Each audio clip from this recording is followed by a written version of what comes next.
Alright guys, here's part 2. So we left off talking about symptoms of a panic attack, and I mentioned that they must reach their peak by 10 minutes, that they're a very distinct phenomena. It's not a slow, gradual build-up throughout the day. This is a very intense response, an extremely high level of anxiety. On slide number 5, there's a really good picture depicting this phenomenon. You see a guy going like this with a bell over his head. So the idea is that there's a threat, an alarm bell goes off. The person thinks, oh my god, I'm sure my heart skipped a beat, which causes physical symptoms of anxiety, things like heart thumping. Then the person thinks, oh no, something's wrong with me. And then the physical symptoms get worse because they get more anxious about that. And then they think, now I'm really having a heart attack, which makes them even more anxious, which leads to them sitting down. But of course, anxiety, like any other emotion, is temporary. It goes away. And so we come to believe that sitting down saved us from having a heart attack. And so the next time an alarm bell rings, you start to think, oh my gosh, bad things are going to happen. And so the idea here is that we have these ideas of safety behaviors that prevent us from encountering some really bad negative event. Folks who have frequent panic attacks will have a lot of these, whether that means my safety behavior is I'm going to avoid going out of the house, or my safety behavior is I'm not going to go into elevators or be out with my friends. Or I am going to go out there, but I'm going to listen to my iPod and turn it up so high that I can't hear the world around me. These are all safety behaviors. They come from the sense that we believe that our behaviors impact our environment in the way that they actually don't. So the example I want you to think of, that I've given to you in class before, and I'll give it to you again, as a way of this idea of our behavior impacting in the environment in a way in which it doesn't, is the story of there's a guy or a policeman in Central Park walking laps around one portion of the park, just sort of keeping an eye on things. It's his job. He comes around his lap and he sees a dude standing there just clapping his hands, and he's like, he doesn't think much of it, and he's like, that's a little weird, but he moves on. He goes around again, and on his fourth time he sees the guy and he says, what the heck are you doing? And the guy's like, well, I'm clapping my hands. And the guy says, I see that. Why? And he says, well, I'm trying to keep the tigers away. And the cop's like, dude, this is Central Park. There are no tigers. And the guy says, exactly. We come to believe that our behavior, clapping our hands, is impacting our environment in a way in which it actually isn't. This is how anxiety oftentimes is sustained and made worse. Okay, so let's talk DSM criteria for panic disorder with or without agoraphobia. First of all, obviously you must have recurrent panic attacks. So just having one or two doesn't mean you meet criteria. Then you also need that at least one of the attacks has to have been followed by a month or more of one or more of the following. Persistent concern about having additional attacks, and so folks with panic disorder are often characterized by this.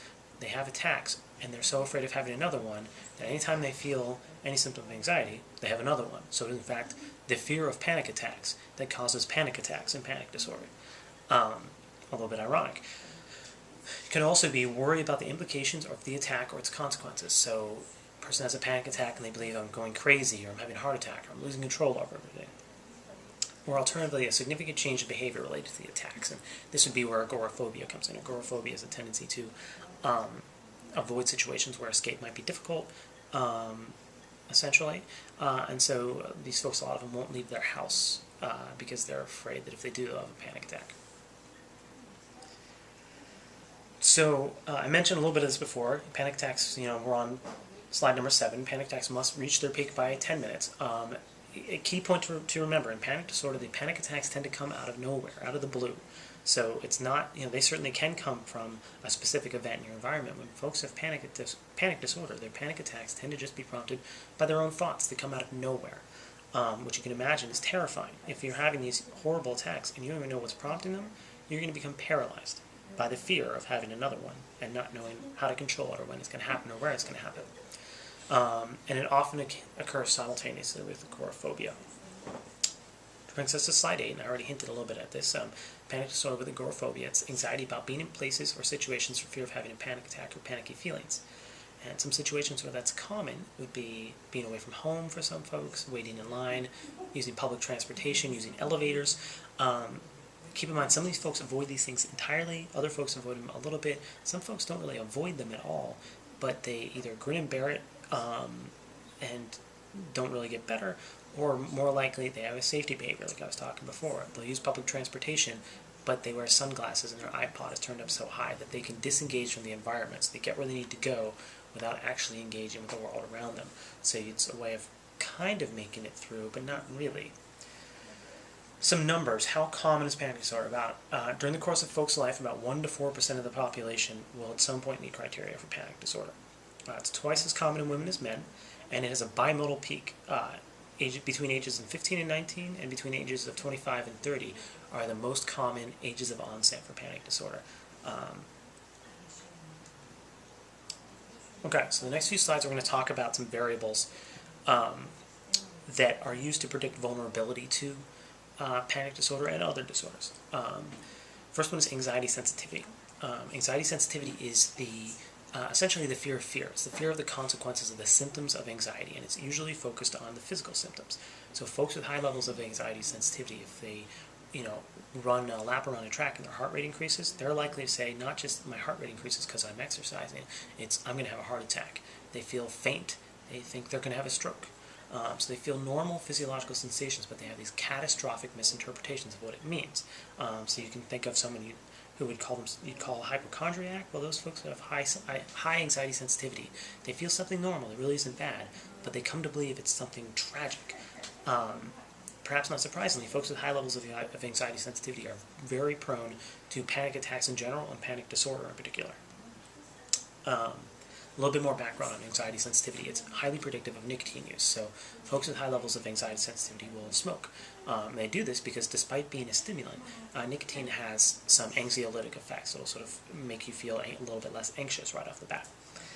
The thing is, nicotine use in adolescence predicts the development of panic disorder. So anxiety sensitivity makes you engage in a behavior that makes you feel less anxious, but in the end actually makes you more panicky. And so we're going to talk a lot about behaviors like that throughout the semester, where folks find a function for a behavior in the short term, so it makes me stop feeling so bad, that has long-term consequences. And we'll talk about this in the context of self-injury, substance abuse, binge eating, all sorts of stuff. But keep it in mind. A little bit more on this nicotine thing. Changes in the respiratory function of the individual smokes might increase the development of panic disorder for folks with anxiety sensitivity. So if you're already sensitive to physiological sensations, and you smoke for a long time, you're going to have a harder time breathing. And since you have a hard time dealing with any sort of physical change, the difficulty breathing is going to be a big deal to you, and it's going to make you more likely to panic. So you're already at risk, you just amplified that risk even further. Okay. One more variable like that, discomfort intolerance. We'll talk about distress intolerance, or distress tolerance, later in the semester, but discomfort intolerance is simply the inability to tolerate strong bodily sensations. It's not that if you have high levels of discomfort intolerance, it's not that you think that something bad's happening to you when your heart rate increases. It's simply that you hate it. It's really aversive to you, and the more aversive those physical sensations are to you, the more vulnerable you are to panic. A lot of folks with panic disorder will abuse substances, and at this point we're on slide number 13. And you'll notice the slide says, why might this be? Well, again, this is the idea of thinking about the function of behaviors. Two people use the same behaviors, not necessarily for the same reason. The reason someone uses the behavior is highly predictive of how often they'll use it, how severely they'll use that behavior, and what their prognosis is. So it's a big deal. And folks with anxiety disorders in general, and panic disorder in particular, will oftentimes use substances that have a depressant effect. They slow down the physiological components of anxiety and the psychological components. And so alcohol is one common one because it decreases your inhibitions, and it is a depressant. So it slows down that physiological component of anxiety. Same deal with benzodiazepines. That word might not be familiar to you, but you know them as things like Xanax.